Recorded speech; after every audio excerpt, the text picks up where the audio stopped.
안녕하세요. 필리핀 교민 뉴스 필리핀입니다. 오늘은 단기 4351년 개천절입니다. 개천절은 문자적으로는 하늘이 열린 날, 그러니까 우리나라가 세워진 날이라는 의미죠.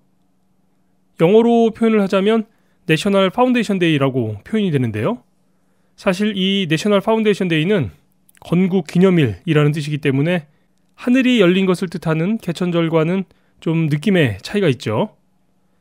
보통은 사실 이 건국 기념일이라는 개념이 없는 나라들이 더 많습니다. 상당수의 나라들이 독립기념일, 인디펜던스 데이를 국가의 시작으로 삼는 나라들이 더 많으니까요. 이렇게 민족의 시작이 하늘이 열리는 것으로부터 기원을 찾는 것은 우리만의 정말 독특한 문화이고 역사적 배경이라고도 할 수 있겠습니다. 하늘이 열린 날, 우리 교민들과 함께 나눌 오늘의 소식들은 어떤 것들이 있을지 뉴스 시작하겠습니다.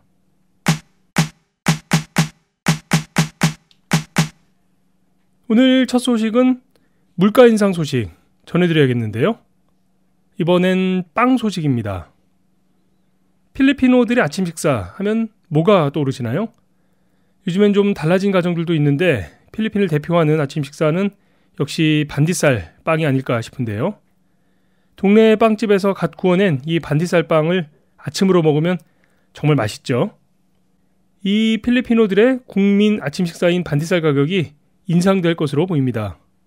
원인은 예상하시듯이 밀가루와 설탕 가격이 인상되었기 때문인데요. 필리핀의 경우는 전체 밀가루 소비량의 95%를 미국에서 수입을 해오고 있습니다. 이 미국산 밀이 올해 생산량이 줄어들었다는 소식입니다. 강수량이 충분하지 못해서 예년에 비해서 밀 생산량이 줄어든 건데요.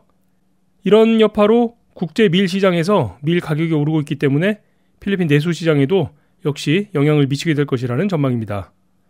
지난달에만 3.1%가 인상이 되었다고 하네요. 밀가루와 함께 빵을 만드는 주요 원료 중 하나죠. 이 설탕도 문제인데요. 올해 초 설탕이 부족해서 수입을 하기도 했었는데 그때 올랐던 설탕 가격이 아직도 그 수준에 머물고 있어서 설탕을 원료로 하는 제빵 업체들에게는 적지 않은 부담이 되고 있는 상황입니다.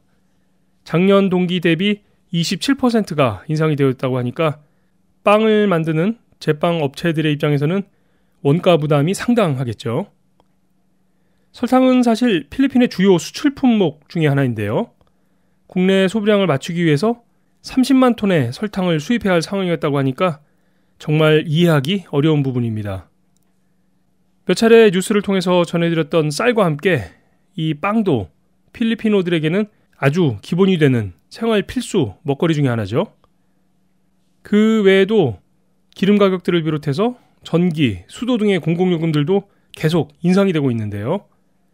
경기가 화랑이고 경제가 계속 발전을 하고 있다고는 하는데 일반 서민들이 체감을 하기 어려운 이유가 바로 이런 높은 물가 인상률 때문이 아닐까 하는 생각을 해보게 됩니다. 한편 올해 마지막 분기, 4분기 인플레이션은 7%대가 될 것이라는 전망입니다.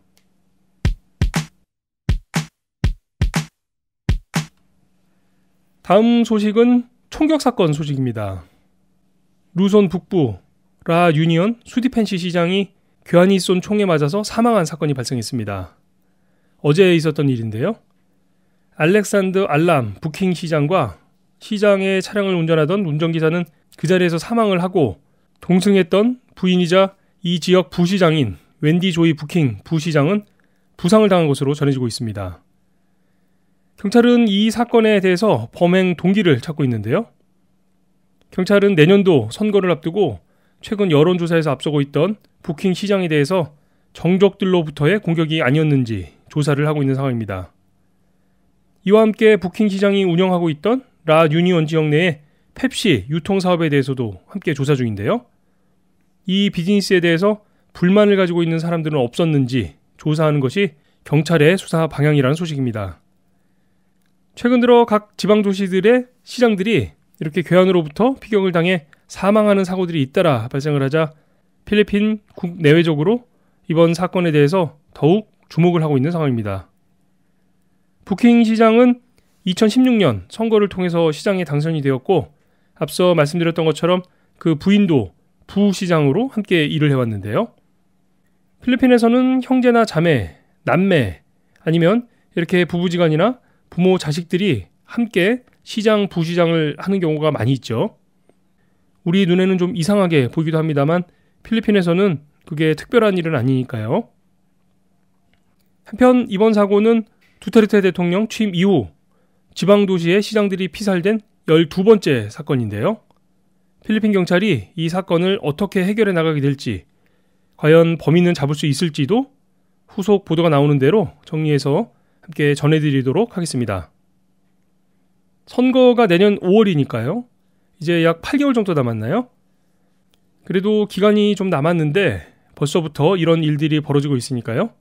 우리 교민들도 이런 상황에 대해서 먼저 인지를 해두실 필요가 있을 것 같습니다.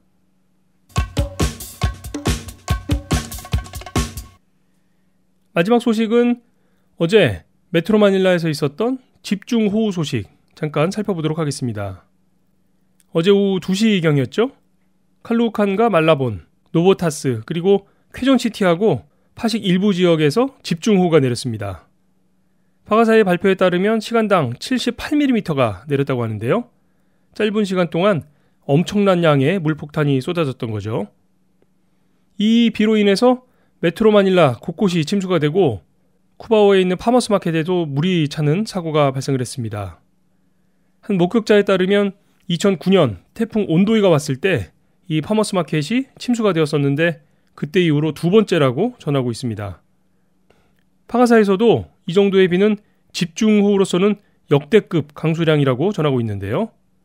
이 폭우로 저지대에 있던 차량들과 주택들이 침수가 되고 도로가 폐쇄되면서 오후 늦게까지 극심한 교통체증이 이어지는 곳들이 있었습니다.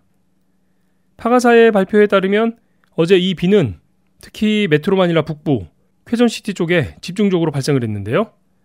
마닐라항 부근에는 강수량이 2mm에 그쳐서 큰 차이를 보이고 있습니다. 지역별로 약 40배 정도 차이를 보인 건데요. 최근 전 지구적인 기후변화로 그동안 우리가 참 경험해보지 못했던 기상이변들이 많아지고 있는데요. 예전 같으면 우기철이 끝날 때도 됐을 법한 시기인데 이렇게 갑작스럽게 비도 내리고 또 태풍 소식까지 계속되고 있어서 정말 기후변화의 심각성을 몸소 체험하게 되는 것 같습니다. 더욱 안전에 유의하시기를 바라겠습니다.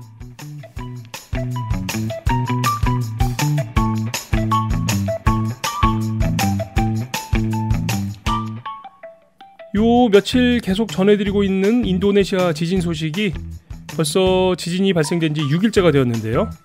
아직도 본격적인 구조나 복구가 이루어지지 못하고 있다는 소식들이 들려와서 참 자연의 힘 앞에서 나약할 수밖에 없는 인간의 한계를 느끼게 되는 것 같습니다. 아무쪼록 조속한 구호가 이루어졌으면 좋겠네요. 태풍 퀸이 국제명으로는 태풍 콩레이라고 하죠. 이 태풍이 오늘까지도 필리핀에 영향을 줄 것으로 보이는데요. 외출하실 때 피해 없으시도록 잘 준비하시기를 바라겠습니다. 10만 교민, 150만 방문자들이 함께 듣는 필리핀 교민 뉴스 필리핀의 수요일 소식은 여기까지입니다. 지금까지 저는 알렉스였고요. 함께 해주신 여러분 고맙습니다.